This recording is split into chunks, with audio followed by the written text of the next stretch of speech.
Saya ibaratkan perjalanan hidup manusia, seseorang itu ibaratkan, itu kayak seseorang itu naik gunung.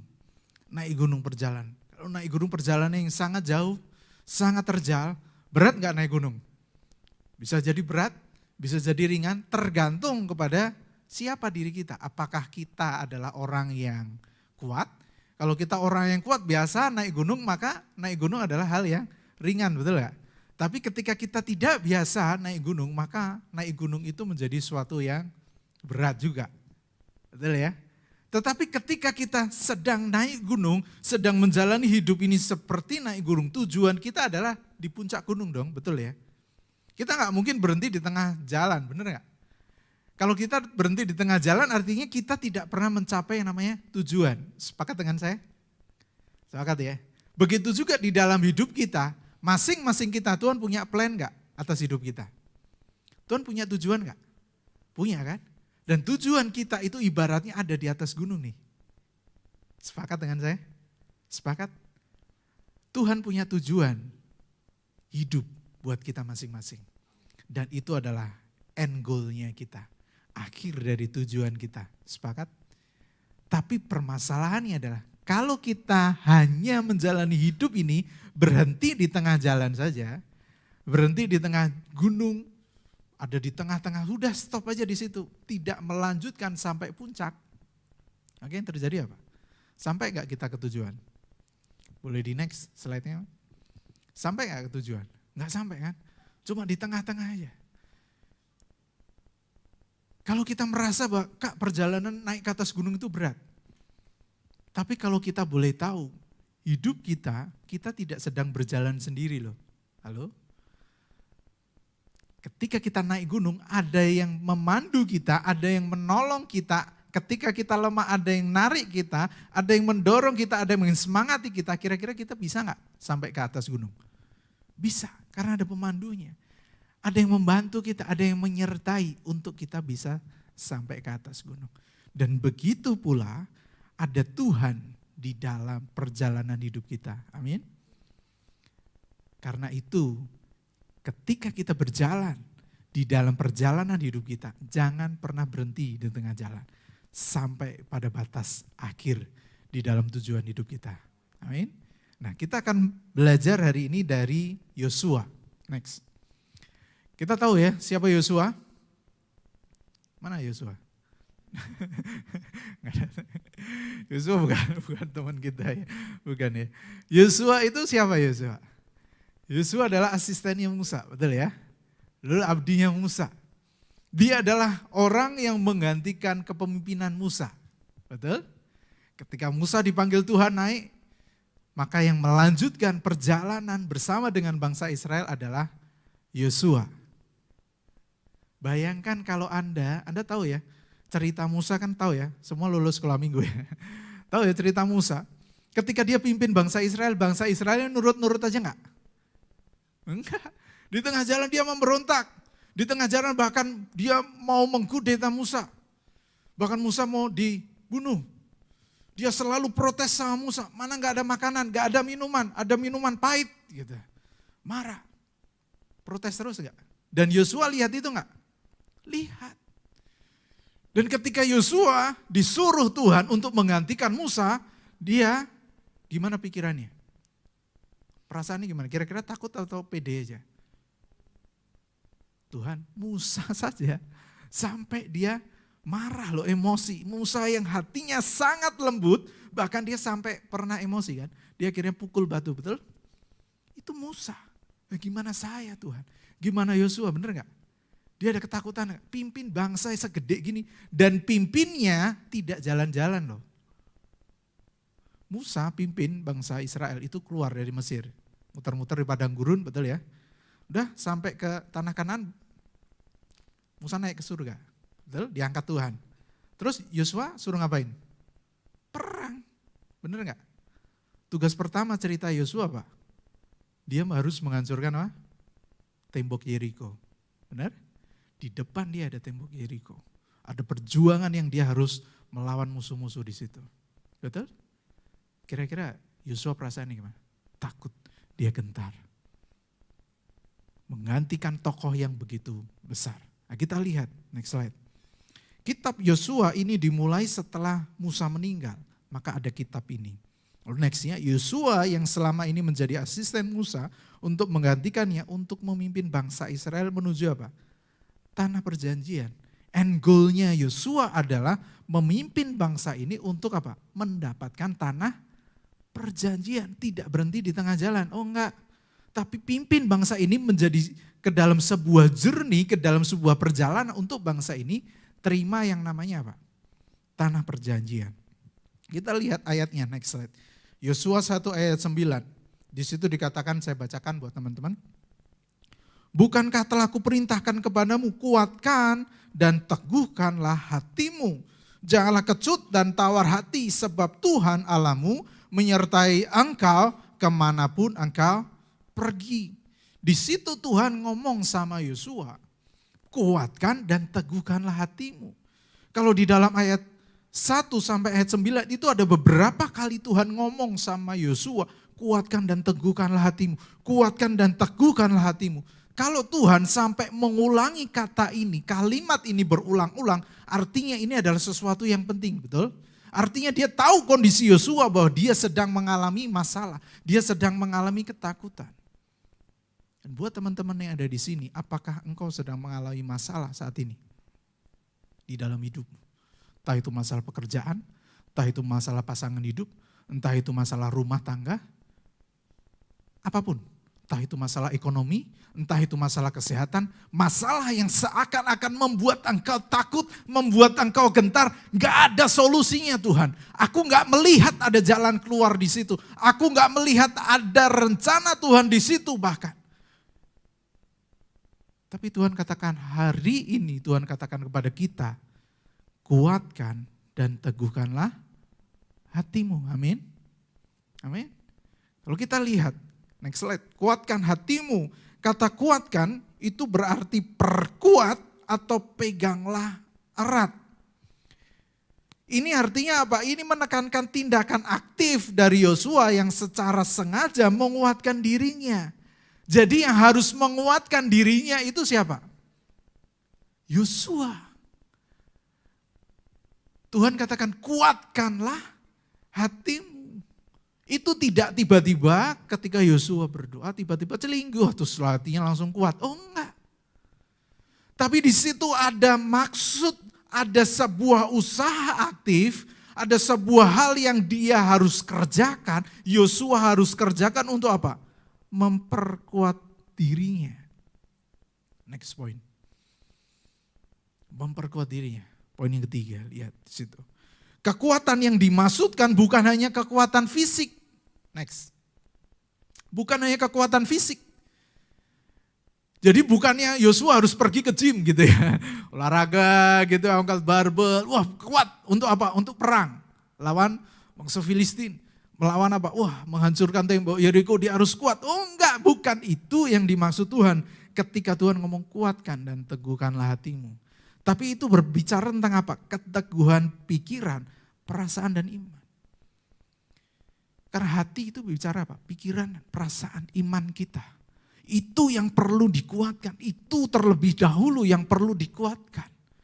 Ketika kita menghadapi masalah besar, ketika kita menghadapi ada tantangan yang besar, kita perlu menguatkan pikiran kita dulu, kita perlu menguatkan perasaan, hati kita, iman kita kepada siapa? Kepada Tuhan. Itu adalah sesuatu yang harus kita kerjakan. Itu adalah tanggung jawab kita untuk menguatkan hati kita. Amin. Amin. Bukan Tuhan, tapi kita yang perlu menguatkan hati kita. Next. Di situ juga Tuhan katakan apa? Teguhkan hatimu. Kata teguhkan ini juga adalah perintah untuk menjadi berani. Dan ini menekankan bahwa pantang menyerah untuk melangkah maju meskipun menghadapi tantangan besar. So tidak hanya menguatkan hati tetapi meneguhkan hati, artinya ketika dia ngerti ada masalah, ketika dia ngerti ada tantangan, dia nggak gentar. Ketika dia ngerti ada bangsa Filistin, ada tembok Yeriko di situ, dia tidak gentar. Dia tetap maju menghadapi masalah itu dan dia tidak menyerah berhenti di tengah jalan. Kata teguhkan ini juga adalah upaya dari Yosua untuk dia apa? Membuat dirinya teguh, membuat hatinya teguh, tidak menyerah di tengah jalan. Apapun masalahnya. Dan apapun yang teman-teman hadapi saat ini, apapun masalah yang engkau sedang alami, ketika itu seakan-akan gak ada jalan keluar, jangan pernah menyerah. Amin. Amin. Kita harus meneguhkan, itu adalah tugas kita. Amin. Lah pertanyaannya adalah next slide, bagaimana cara memperkuat, menguatkan dan meneguhkan hati? Kan itu pertanyaannya, betul enggak? Kak, Tuhan suruh kuatkan dan teguhkanlah hatimu. Oke, saya mau Kak, tapi caranya gimana? Betul enggak? How? Amin, kuatkan dan teguhkanlah hatimu. Oh, amin Kak, amin. Terus caranya gimana? Setelah pulang dari ini kita bisa menguatkan, teguhkan diri kita. Kita akan belajar hari ini. Yang pertama, next slide. Firman Tuhan di Yosua 1 ayat 2, itu Tuhan katakan apa? Hambaku Musa telah mati, sebab itu bersiaplah sekarang. Seberangilah sungai Yordan ini, engkau dan seluruh bangsa ini menuju negeri yang akan kuberikan kepadamu. Kepada mereka, kepada orang Israel itu. Jadi ketika Yosua ingin menguatkan hatinya, dia harus percaya bahwa dia suruh pergi itu karena panggilan Tuhan. Halo? Amin? Amin? Engkau kerja di satu tempat, itu karena Tuhan yang suruh. Percaya itu enggak? Engkau lahir di keluargamu sekarang, itu karena Tuhan yang atur. Sepakat? Jojo yang barusan menikah, percaya enggak pasangannya itu adalah dari Tuhan? Kalau enggak percaya bahaya. Udah menikah, udah terlanjur soalnya ya. Percaya enggak? Kalau percaya apapun nanti terjadi masalah di dalam keluargamu, entah pertengkaran, percecokan, saya enggak mendoakan. Betul ya? Tapi saya percaya tidak ada pasangan yang tidak pernah cecok. Gitu. Karena pertengkaran itu adalah bumbu dalam keluarga. Sedapnya di situ ya. Makanya ketika saya menikah gitu ada seorang hamba Tuhan ngomong gini saya. Selamat ya Niko udah menikah. Selamat ribut rukun, dia katakan gitu. Menarik juga nih kata-katanya, selamat ribut rukun. Selamat ribut setelah itu rukun dan itu adalah bumbu supaya cinta tambah di situ. Wah, sedap ya. Percaya nggak segala sesuatu yang terjadi di dalam hidup kita Tuhan tahu. Percaya itu? Tidak ada yang kebetulan terjadi di dalam hidup kita. Dan Tuhan tahu, Tuhan atur, dan Tuhan ngerti ke depannya di dalam hidup kita. Amin. Percaya nggak bahwa apapun yang terjadi itu adalah bagian dari proses panggilan Tuhan yang ada di dalam hidup kita. Ingat cerita Yusuf. Tuhan panggil Yusuf untuk jadi pemimpin. Tapi yang terjadi dalam hidupnya apa? Dijual. Jadi budak. Udah jadi budak, naik tingkat rumah Potifar, di penjara. Betul? Penjara ketemu sama teman-teman, nanti ingat aku ya. Mereka naik, dia dilupakan. Sampai satu titik baru dia sampai proses. Dia jadi pemimpin di Mesir. Ada proses yang perlu berjalan. Betul? Musa, 40 tahun. Dia dididik di Mesir. 40 tahun kabur dia. Dan setelah itu pimpin bangsa Israel 40 tahun lagi. Ada proses, betul? Betul?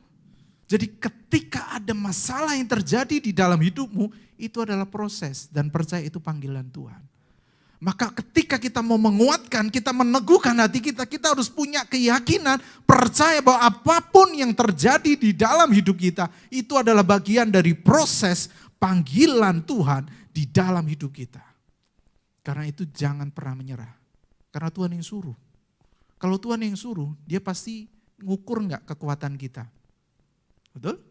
Tuhan tahu enggak bahwa kita mampu, karena itu dia suruh. Sepakat dengan saya? Pencobaan yang kita alami adalah pencobaan yang biasa, tidak melebihi kekuatanmu, kekuatan manusia, tidak melebihi. Amin. Kita bisa melaluinya. Yang kedua, next slide. Di dalam Yosua 1 ayat 5 dan 9 di situ firman Tuhan katakan, seperti aku menyertai Musa, demikian aku akan menyertai engkau. Ayat 9 katakan, sebab Tuhan Allahmu menyertai engkau kemanapun engkau pergi. Jadi bagaimana supaya kita bisa menguatkan hati kita, meneguhkan hati kita. kita harus percaya bahwa Tuhan menyertai kita. Amin. Amin. Mungkin seakan-akan semua keluarga meninggalkan kita. Bahkan orang-orang yang terdekat meninggalkan kita. Bahkan gak cuma meninggalkan, menjatuhkan mereka kita. Ada yang pernah dijegal, ada yang pernah dijatuhkan, ada yang pernah dikhianati, ada yang pernah dikecewakan. Mungkin Anda pernah alami itu. Saya pernah.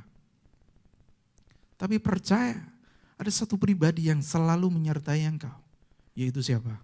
Tuhan. Amin. Amin. Kalau Tuhan menyertaimu, maka engkau perlu khawatir enggak? Harusnya enggak ya. Betul? Kalau kita sadar Tuhan ada menyertai dengan kita, ada masalah di depan kita perlu khawatir enggak? Harusnya kok enggak. Sepakat dengan saya? Sepakat? Sepakat? Saya kasih contoh, Anda pernah naik kereta, ya, naik KRL gitu ya. Naik kereta itu kan ada yang setir, masinisnya, betul? Anda kenal nggak masinisnya siapa? Nggak kenal kan? Tapi ketika Anda naik kereta, Anda khawatir nggak kereta itu nabrak? Nggak ada kan, nggak pernah mikir kan, bener ya? Anda pernah naik Transjakarta, ada yang drivernya, betul? Anda kenal drivernya? Nggak kenal juga. Anda naik terus kenalan dulu, Pak, kenalan Pak nama saya gitu. Anda cek dulu dia udah jadi driver berapa tahun pengalaman nggak? Enggak kan? Anda naik-naik aja, betul nggak? Tapi Anda pernah khawatir nggak? Bahwa Transjakarta itu nggak pernah sampai ke tujuan, pernah khawatir itu? Enggak kan, Anda naik terus Anda duduk, mungkin Anda main HP, ketika ada, udah sampai ke halte saya, Anda baru turun, betul nggak?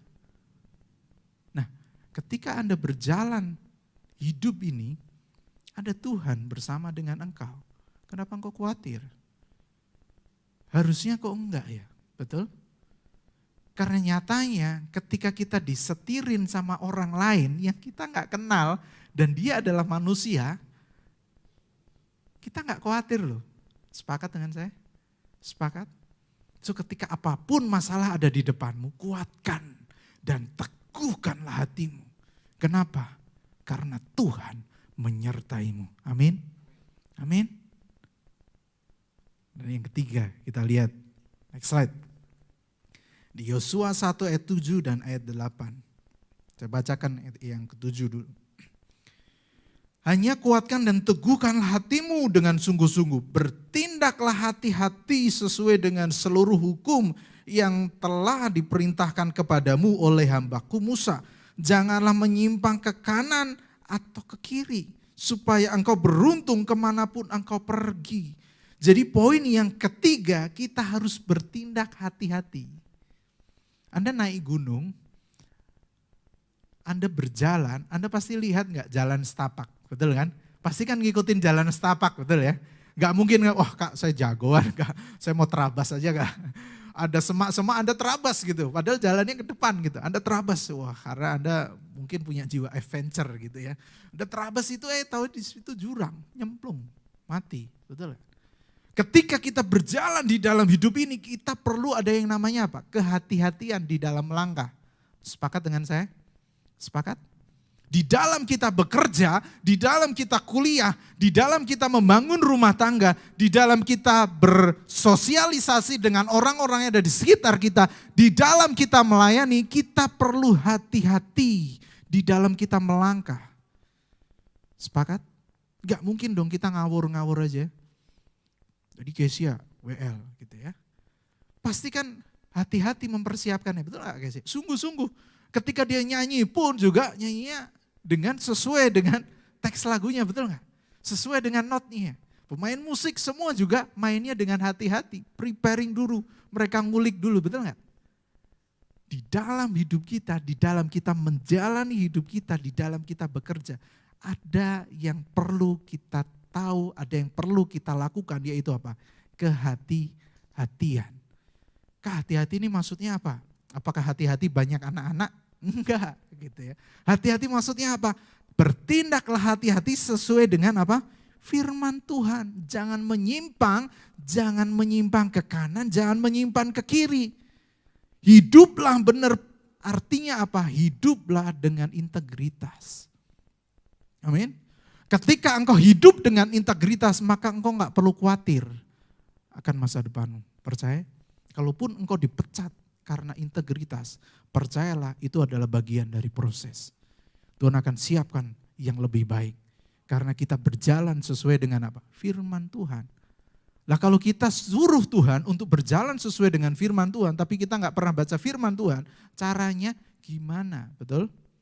Firman-Mu adalah pelita bagi kakiku. Bertindak hati-hati sesuai dengan pelita itu, lihat ada terang itu. Makanya setiap hari harus DBR, baca firman Tuhan, daily devotion. Setiap hari renungkan firman Tuhan. Kak, DBR daily devotion, sudah belum kalian DBR dan daily devotion? Kalau belum, download aplikasi MyMCC, gitu ya, promo. Gitu. Ya, download. Renungkan firman Tuhan setiap hari, baca firman Tuhan supaya kita ngerti apa yang perlu kita kerjakan. Kenapa kita harus berhati-hati di situ? Firman Tuhan jelas katakan apa? Supaya engkau apa? Beruntung. Orang pinter, orang kaya, orang apapun juga dia kalah dengan orang yang namanya apa? Orang yang beruntung. Sepakat dengan saya? Sepakat? Pertandingan dia mau profesional kayak apapun, dia akan kalah dengan orang yang beruntung. Amin. Mau nggak kalian jadi orang yang beruntung? Tiba-tiba diangkat. Tiba-tiba gajinya naik. Tiba-tiba dapat pekerjaan. Tiba-tiba ketemu pasangan hidup. Gitu. Beruntung, benar nggak? Seneng nggak jadi orang yang beruntung? Mau nggak jadi orang yang beruntung? Siapa yang mau jadi orang beruntung katakan heeh gitu ya. Kak, gimana caranya jadi orang yang beruntung? Bertindak hati-hati sesuai dengan firman Tuhan. Amin. Dan ini poin yang keempat, untuk kita menguatkan dan meneguhkan hati kita. Di ayat yang ke-8. Firman Tuhan katakan apa? Janganlah engkau lupa memperkatakan kitab Taurat ini, tetapi renungkanlah itu siang dan malam, supaya engkau bertindak hati-hati sesuai dengan segala yang tertulis di dalamnya, sebab dengan demikian perjalananmu akan berhasil dan engkau akan beruntung. 2 kali loh diulangin. Betul enggak? Betul? Tidak hanya disuruh Tuhan bertindak hati-hati sesuai firman Tuhan, tapi di ayat 8 diulangin lagi. Tuhan katakan apa? Perkatakan firman Tuhan dan renungkan itu setiap saat. Karena firman Tuhan itu adalah kekuatanmu. Ketika engkau lemah, ada firman Tuhan enggak yang kau bisa pegang. Karena firman Tuhan itu adalah kekuatan. Seringkali ketika punya masalah di dalam hidup, jangan dikira, wah Kak Niko kayaknya hidupnya baik-baik gitu ya. Hidupnya bahagia, tenang, tentram gitu ya. Pelayanan bagus, semua kayaknya oke aja gitu ya. Tetap di dalam hidup ini, ketika saya preparing khotbah ini pun, saya dalam kondisi yang, wah Tuhan ini ke depan ini berat. Tapi ketika saya pelajarin ini adalah firman untuk saya juga. Untuk saya menguatkan, meneguhkan hati saya. Ada firman yang selalu saya pegang bahwa Tuhan itu adalah gembala yang baik. Dan bahasa Inggrisnya yang terakhir adalah I shall not want. Aku tidak akan kekurangan, takkan kekurangan aku.